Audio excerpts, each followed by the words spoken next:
Hello and welcome to the Whoniverse and to a brand new video. Now, as you might have noticed, I'm an episode behind with my content for Doctor Who Series 12, so I have reviews for episode 3 and 4 of the series coming as soon as possible. Right then, back on topic, as the official Doctor Who YouTube channel has dropped a mid-series trailer for us to enjoy. So I'm going to do my usual breakdown of the trailer shot by shot, making theories and looking for hidden details, and of course giving my opinion. There will also be spoilers for previous episodes in the series, so make sure you've at least caught the Spyfall Two Parter before you continue watching. With all that said, let's begin. So the trailer begins with a quick shot of the Doctor's TARDIS travelling through the time vortex. Now usually I'm focused on the events of the episodes, so I don't say how much I love these VFX shots with everything looking polished and full of flair. It's just great. The next shot before a trio of quick cuts is this crane shot of the Doctor standing at the top of a lighthouse, a dusty cloth covering the bulb, the white paintwork cracked and flaking, the beach below empty as the shot continues to swirl around the Time Lord, as she stands in a location not cared for or treated for some time.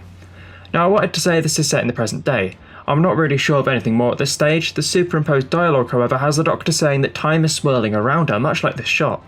Could the line be referring to a Time Lord's ability to sense moments in time like fixed points, or tell location and time periods using their senses? Now moving on to this very quick VFX frame from the ending of Spyfall Part 2, which shows Gallifrey in ruins, thanks to the Master's Rage and the Time Lord's secret of the Timeless Child. A great series arc starter and a brilliant twist to start the series. I can't wait to see how this gets explained, with the Master saying that everything we know is a lie. This could rewrite the entire history of the Time Lords. And by the way, I just finished recording a video on Gallifrey history the week before this twist. I was halfway through editing and then this huge bomb just drops. I'll be sure to finish it once the series finishes, but for now I'm just going to keep it to one side.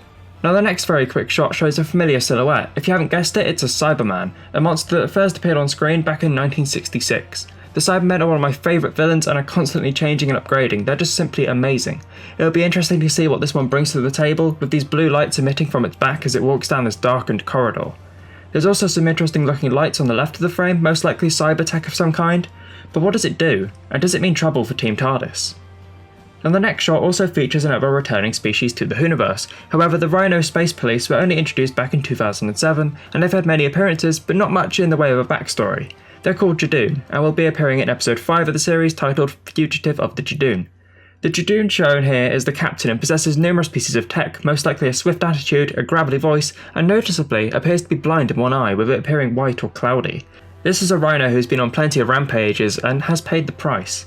We know the location for this story is contemporary Gloucestershire, so why are the Judoon putting people under siege and who are they looking for? We then get this shot of a sky full of swarming birds with the Doctor and an unknown character watching the display. Could this be part of the same episode as the lighthouse with an island's people trapped by an alien swarm? The next shot has the Doctor, Graham, Ryan and Yaz standing on a great looking set as its mechanical piece lowers from the roof. It's full of great lights and shapes and looks very sci-fi, but I can't really make anything more than that out. As we move into the next two shots with Ryan and Yaz in the TARDIS, close on the characters as the dialogue flows with Ryan asking Yaz how long will their adventures with the Doctor last? Is this the beginning of the end for the pair, as they consider if life on the TARDIS is still for them? This series so far alone has seen both characters affected by the events of their travels, from Ryan's fleeting love interest to Yaz's solitude in the Kasavan dimension. It'll be sad to see the pair go, but at the same time shows growth in the characters and harnesses the sense of realism the characters need to possess to make them believable. The next shot shows the platoon of Judoon on the march, their new look blasters on display. I love how the series has been lit and still can't get over how this little show from Lime Grove Studio has turned into something spectacular and looks so high quality with great sets, designs, camera angles and state-of-the-art CGI. It's just fantastic. Now moving on to this next shot as the Doctor has her darker side shining through, saying that sometimes even she can't win, as she turns to the camera in a close-up. It's weird to see this figure of hope and heroism from Series 11 being transformed by pain and loss into this darker person, angry and under threat. She's the Doctor, but she can't always save the day. We then get this blurry quick panning shot with the Doctor still on some grass, a white background behind her, and the maniacal laugh of the Master, I believe, overlapping, followed by his line, "Everything you think you know is a lie." We then get this close-up on the Doctor, the backdrop out of focus, however I can just make out a row of large stones going into the distance. Where is the Doctor this time? Now this next shot looks amazing, as a man transports himself into the TARDIS. This is a character we also see at the end of the trailer, so I'm going to discuss both shots here. First of all, a great looking effect as the man's form is assembled with a black cloud. The TARDIS lit in dark reds and blues. Is the TARDIS in danger? Cloister bells most likely ringing, the Doctor nowhere to be seen, an intruder on board.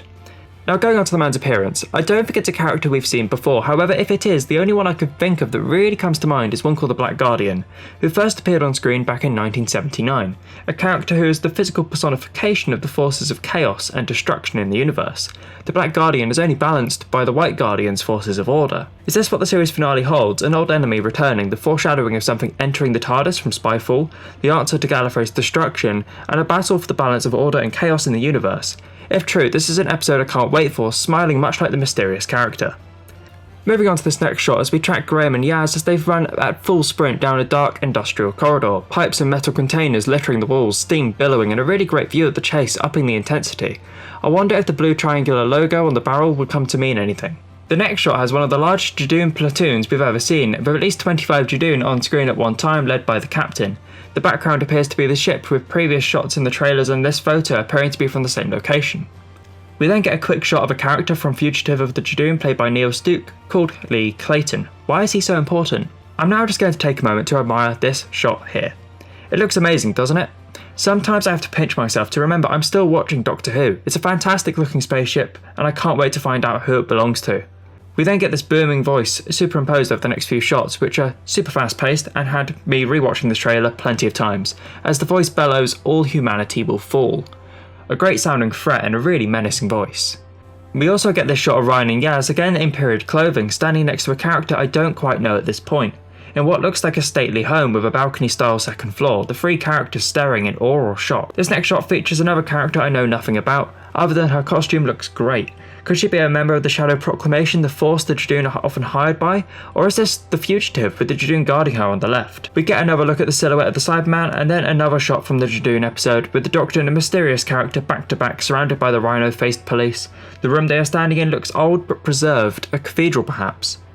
Now the next shot shows us a human, maybe Yaz, at a stretch, getting transformed or held captive by this raging scaled patching effect overrunning her face. It looks really creepy and executed really well. And the final shot has the Doctor standing in focus, close up in centre frame with two other side characters blurred out by the shifted focus of the shot.